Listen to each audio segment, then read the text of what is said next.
1947 সালে দেশভাগের পরে আমাদের যে এই পূর্ববঙ্গের ইতিহাসের ধারা, আমাদের যে সংগ্রামের ধারায়, সেই ধারাবাহিকতায় কিন্তু 1952 সালের ভাষা আন্দোলনটি হয়েছিল।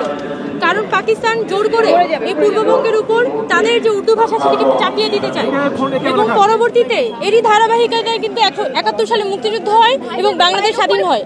কিন্তু আজকে 2024 সালে এসে সেই একই সংগ্রামের ধারাবাহিকতায় কিন্তু ওই জুলাই গণঅভ্যুত্থানটি হয়েছে, এবং আমরা সেই 52 থেকে 71, 71 থেকে 90, 90 থেকে 24 সেই একই সংগ্রামের ধারাবাহিকতায় আজকে এখানে দাঁড়িয়ে আছি।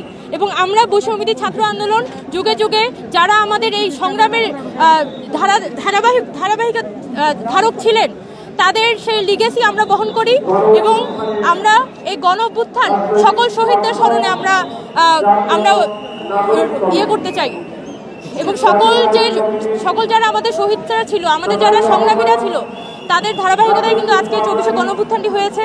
এবং 1952 সালে যে ভাষা আন্দোলন, সেই ভাষা আন্দোলনের মধ্য দিয়ে যে মাতৃভাষার অধিকার আমরা প্রতিষ্ঠা করেছি, সেটা কিন্তু এখনো পর্যন্ত রাষ্ট্রীয়ভাবে প্রতিষ্ঠা পায়নি। শুধুমাত্র দিবস হিসেবে আন্তর্জাতিক মাতৃভাষা দিবস আছে, কিন্তু এখনো পর্যন্ত বাংলাকে যেভাবে রাষ্ট্রীয় ভাবে পৃষ্ঠপোষকতা করার দরকার ছিল, এখনো পর্যন্ত বাংলাদেশ সরকার সেটি করতে সমর্থ হয়নি।